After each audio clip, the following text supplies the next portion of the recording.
Hello and welcome. I'm Asuma Katauka and you are watching NewsX World. Let's take a look at some of the top stories. China evacuates citizens from Iran and Israel amid escalating conflict, urges immediate ceasefire and calls on influential nations to prevent further escalation. Meanwhile, Trump vows to end Iran's nuclear program and may send envoys Witkoff or Vance for talks. Zelensky joined the leaders in Canada seeking G7 support amid Trump's early exit and growing divisions. Meanwhile, Zelensky slammed Russian strikes that killed 15 in Kyiv as one of the most horrific attacks carried out by Moscow, accusing Putin of targeting civilians to sustain the war.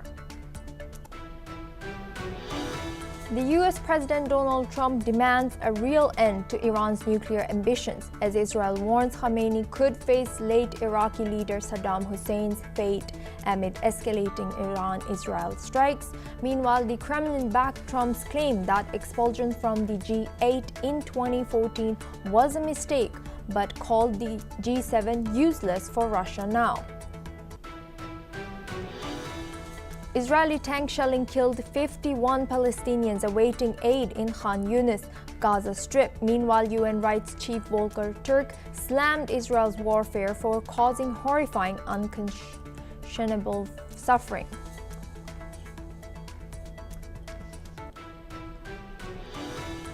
India's aviation regulator has demanded Air India's crew training records after a crash killed 271 people as the Aircraft Accident Investigation Bureau launches a full probe and now urging flying schools face nationwide safety checks. Over 100 people were killed in a brutal gunman attack in Yelwata, central Nigeria, today amid escalating clashes between herders and farmers over land. President Bola Tinubu is set to visit Benue State and aid agencies rush to help 3,000 displaced.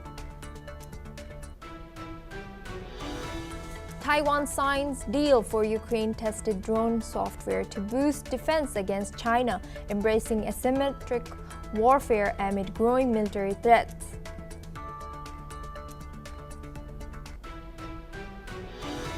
Poland's defense minister reported GPS disruptions over the Baltic Sea, causing a flight diversion. He suggests that are likely linked to Russia's sabotage operations. Meanwhile, NATO allies confirmed similar issues, while Moscow remains silent.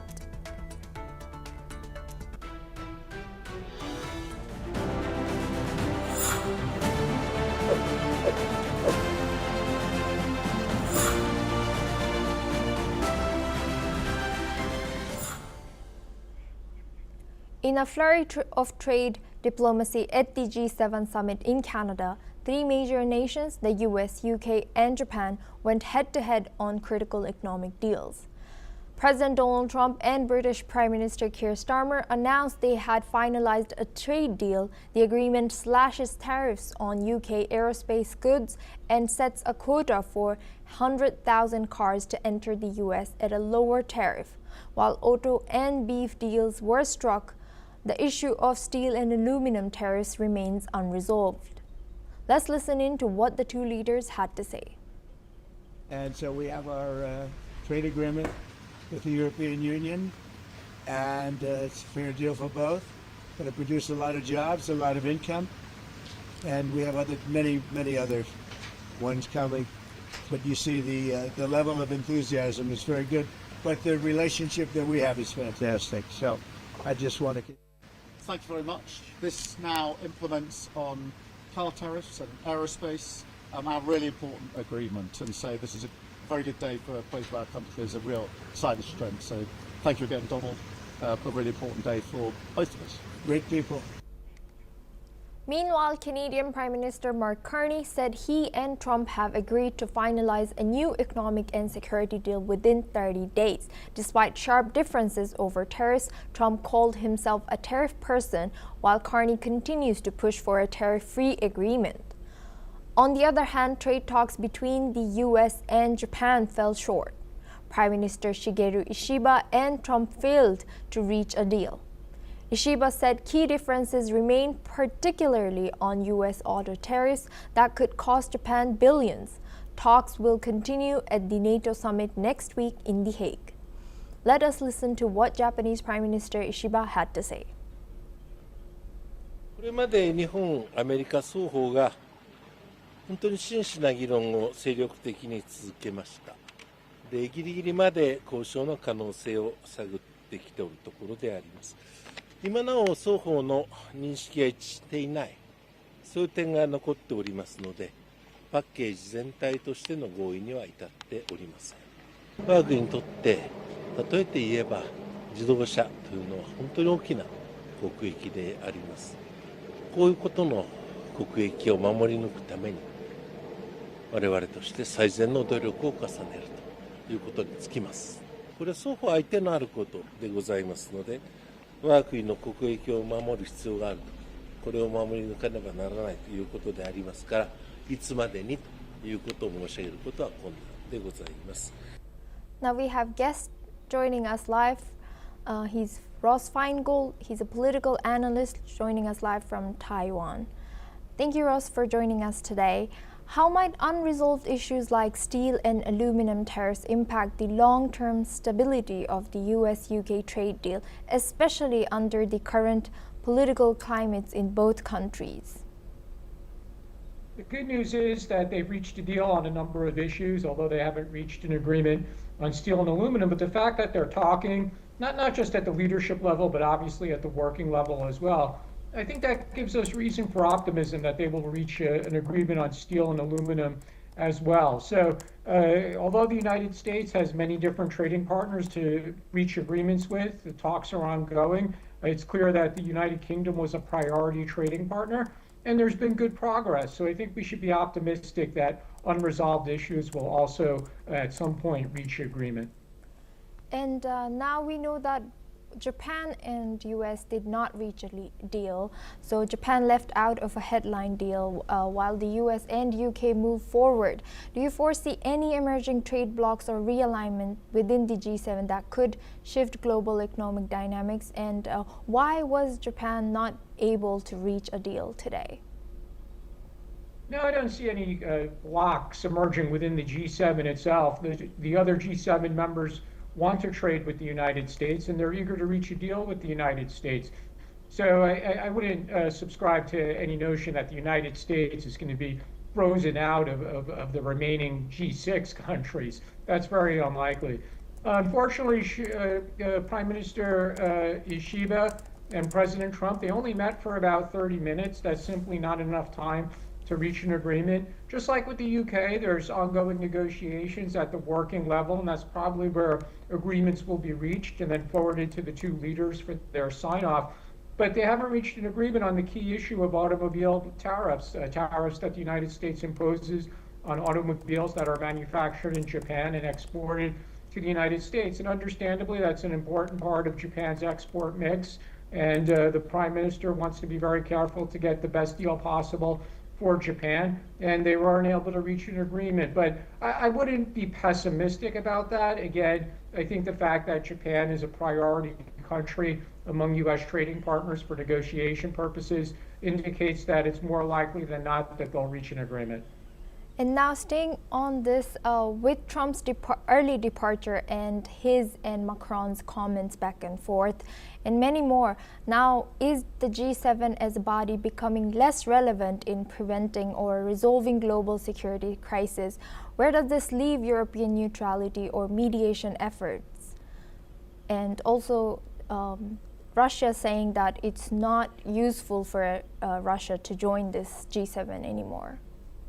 Yeah, my own view is that most multilateral organizations, whether that's the World Trade Organization, the World Health Organization, informal groupings like the G7, APEC, which used to be important here in the Asia-Pacific region, my view is that these organizations have failed to really reach the hopes that people might have had 10, 15, 25 years ago for these organizations to bring about change on the issues within their purview. In fact, a lot of these multilateral organizations or groupings have really failed, and they've become annual talk fests that don't accomplish much. Now, President Biden did have a big faith in multilateral organizations and groupings, but President Trump does not. So for the next 3.5 years, other world leaders are just going to have to get used to the fact that the United States is not going to be heavily invested in multilateral organizations or groupings. And the best way to reach an agreement with the United States is through bilateral discussions. And staying on this topic, the G7's joint statement was issued today, and which was firmly pro-Israel and anti-Iran. How do you interpret the language and the timing of that declaration, and what risks are involved in that statement? Well, most of the G7 countries, generally speaking, they've been allies of Israel over the past decade, so it's not surprising that they would once again reiterate Israel's right to defend itself, especially against an existential threat like Iran having nuclear weapons. But we should also keep in mind that some of these leaders in the G7, they don't get along with Prime Minister Netanyahu very well. Trump does, but even there, between Trump and Netanyahu, there's been some recent friction. But some of the other countries are willing to criticize Israel when they deem it necessary. And we've seen that with the war in Gaza, with France, for example, being very critical of Israel's conduct. So this statement is nice for Israel, I suppose, but I don't think it has much long-term implications, especially if the war continues and these other G7 countries, besides the United States, start to call on Israel to reach a ceasefire. And from your point of view, has the escalation with Iran strengthened or weakened Netanyahu's domestic political position, particularly given the past protests and criticism of his leadership style? For now, we see other politicians, opposition politicians, and I think the public will as well. I think they're going to unite around Netanyahu, and that's the right thing to do when one's country is at war. You want to be very careful about criticizing the leadership. You want to support the soldiers who are putting their lives at risk, which Israeli soldiers or airmen are doing every day. So I think we're going to see some unity in the short term, but of course, a lot depends on how long this goes on. As the war in Gaza went on longer and longer, there seemed to be more criticism in Israel, especially among soldiers who were called back for reservist duty, which might not become much of an issue with Iran because it's mostly an air war for Israel. But I think in the short term, we'll see unity on this issue within Israeli society.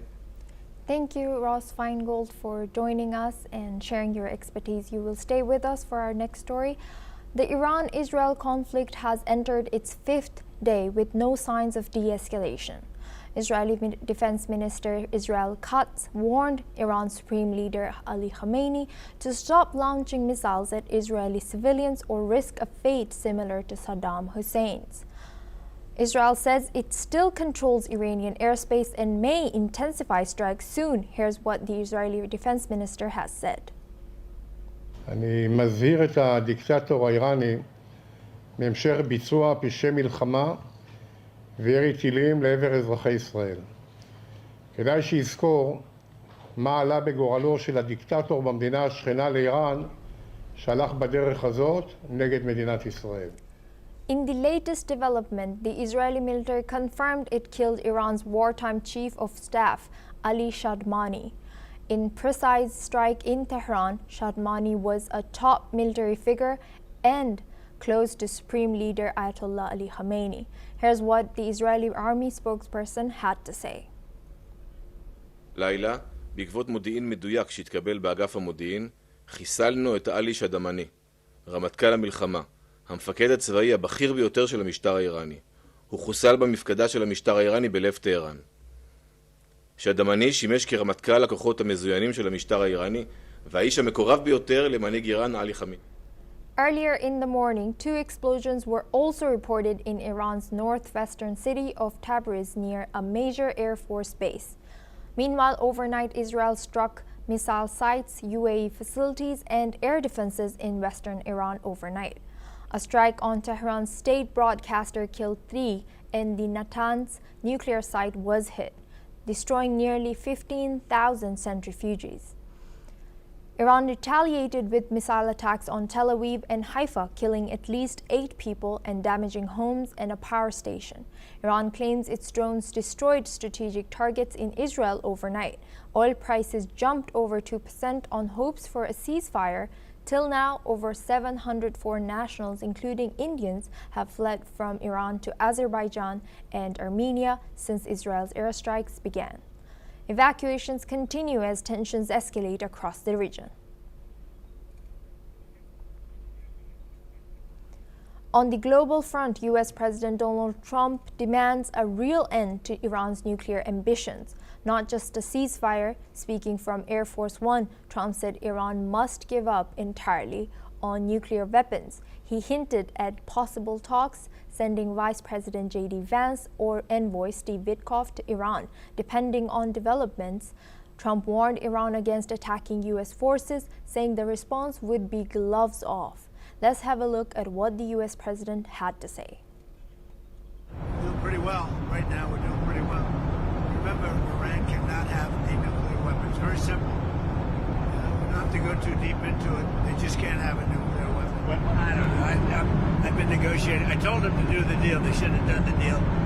Their cities have been blown to pieces. They've lost a lot of people. They should have done the deal. I told them, do the deal. So I don't know. I'm not too much in a mood to negotiate.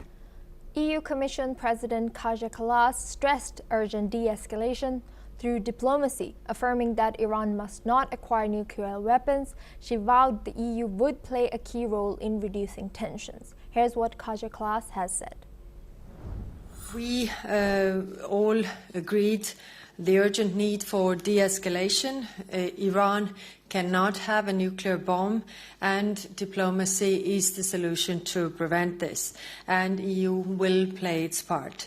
I also took note of the support of the EU ministers on the European Union and my involvement in the de-escalation, so I will spare no efforts in this respect. Jordan's King Abdullah called the escalating conflict a threat to regional stability, citing dangers from misinformation and ongoing wars in Ukraine and Gaza. Let's have a look at what he said. New security threats, unprecedented technological acceleration, rampant hypercharged misinformation, and a raging war in Ukraine, and a cruel one on Gaza. And now the attacks on Iran, which threaten a dangerous escalation of tensions in my region and beyond. Now we have guest joining us, Ross Feingold. He's a political analyst. He's joining us live from Taiwan. Thank you, Ross, for staying with us for this story. Could this fifth day of conflict tip over into direct confrontation between the U.S. and Iranian forces, especially in proxy regions like Iraq or Syria? Clearly, President Trump is reluctant to get involved in a war with Iran, and I think Iran understands that, and hopefully Iran will be very careful about attacking any U.S. assets in the region. The U.S. has troops, has military bases in numerous countries in the Middle East.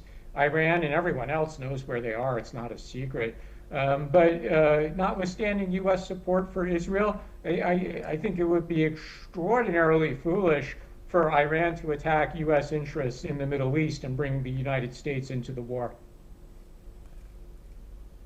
And could Defense Minister Qadd's comparison of Khamenei to late Iraqi leader Saddam Hussein escalate the rhetoric into wider regional instability?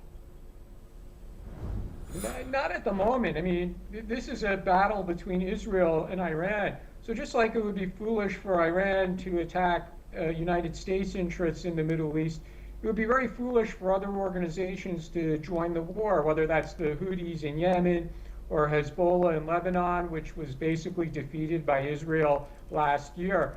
So the smart thing for other countries to do is to encourage Israel and Iran to reach a ceasefire, but to stay out of this and not take sides in a military way. And again, from the same logic, it would just be very foolish for Iran to to attack U.S. interests, because if Iran were to do that, the United States would hit back very, very hard. And with Trump demanding a full end to Iran's nuclear ambition, is there any realistic diplomatic path forward, and how likely is that Iran's leadership will interpret U.S.'s statements as a prelude to regime change intentions? The United States, or the Trump administration and their negotiators, have offered a very reasonable arrangement to Iran, which would be to enrich uranium for civilian nuclear power uses outside of Iran by an international consortium with transparency about how the materials are used once they reach Iran. And Iran has rejected that. I think that's extremely foolish of the Iranian leadership. If what they say is true, and they're not pursuing nuclear weapons, and they're only pursuing civilian nuclear power, then what's wrong with having an arrangement where the uranium is enriched outside of Iran and having full transparency? So this is very much up to Iran. And, they're the ones who are secretly pursuing nuclear weapons research and development. We know they're doing that. The recent IAEA report was very clear about Iran obfuscation and hiding information about its nuclear programs. So it's very much up to Iran. They could take that deal from the United States. Trump would declare a victory. Israel would cease its attacks. And Iran could move on and deal with their own economic and internal political problems. But if this continues, we know Israel's position, in fact, the position of many in the United States as well, that it's time for regime change in Iran. I'm skeptical that Israel's military action in the interim would bring about that kind of regime change. But again, if Iran were to accept the United States offer to use uranium that's enriched outside of Iran, the sanctions would come off and Iran would be much better off. And now moving to a bigger picture, how might Gulf states like Saudi Arabia and the UAE adjust their position as the US hardens its stance against Iran?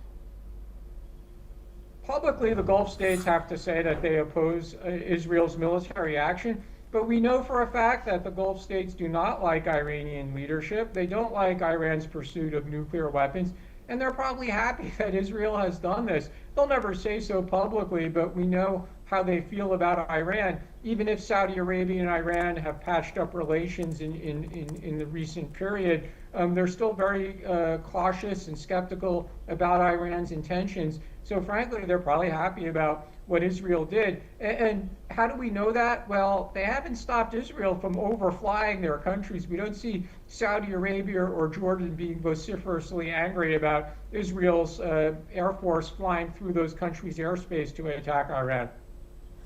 And building on that, is the current trajectory of the conflict reshaping the strategic alliances in the region, and where do key actors like Russia and China fit in now?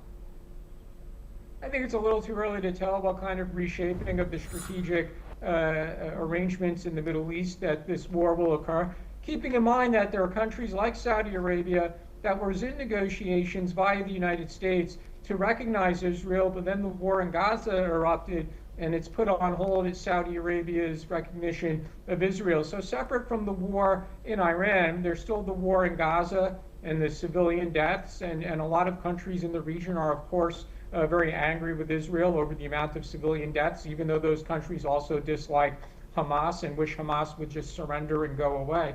As for Russia and China, there's been talk in recent days about some role for them, and maybe Russia could be influential because it has a good relationship with Iran. It used to have a good relationship with Israel, but Russia has been angry at Israel's periodic statements of support for Ukraine, and Israel has certainly not taken Russia's side, even if it hasn't always been vociferous in its criticism of Russia. As for China, they're still figuring out what their strategy in the Middle East is. They were instrumental in the Saudi Arabia-Iran rapprochement, but historically they haven't been a major player in politics. They've been more interested in doing business in the Middle East.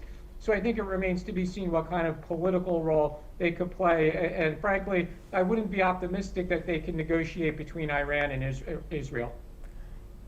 Thank you very much, Ross Feingold, for joining us today and bringing your expertise as a political risk analyst to our conversation. Now we move on to our next story. Israeli tank shelling has killed at least 51 Palestinians in the southern Gaza Strip. According to Gaza's health ministry, witnesses say tanks fired at a crowd of thousands gathered along the main eastern road in Khan Yunis as they waited for food from aid trucks. At least 200 others were reportedly wounded, of which 20 of them are in critical condition. Let's listen in to what some of the aid seekers had to say.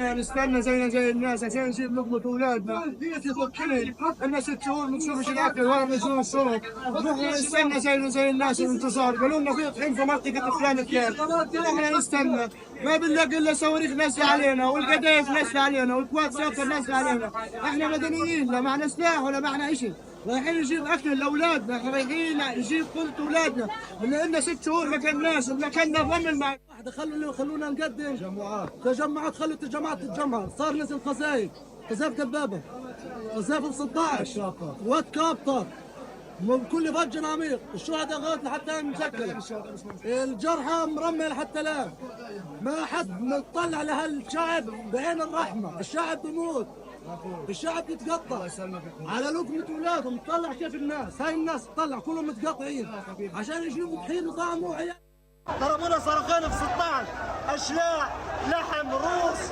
كل شيء طالع بدقع مش عارف احكي لك استهداف اشخاص عاديين عزل ولا اي حاجه معهم رايحين يجيبوا خبز لاولادهم بس مش اكثر من خبز ولا طحين قتلوهم بدم بارد قتلونا. The Israeli military confirmed its troops had fired in an area and said it is reviewing the incident. It added that troops had identified a gathering near a stalled aid truck and regretted any harm to civilians. Additionally, Gaza medics have said that at least 14 other people were also killed in separate Israeli gunfire and airstrikes elsewhere in the enclave, taking the death toll to at least 65 people. This is the latest in a series of deadly incidents involving Palestinians trying to reach aid distribution points. This comes as Israeli forces killed 23 people yesterday in Rafah during a similar attempt to access aid. Since the war began in October 2023, Gaza's health ministry says nearly 55,000 Palestinians have been killed. Israel's campaign followed Hamas's attacks that killed 1,200 people and took around 250 hostages. Well, that's all we have time for. We will continue to bring more news updates from around the world.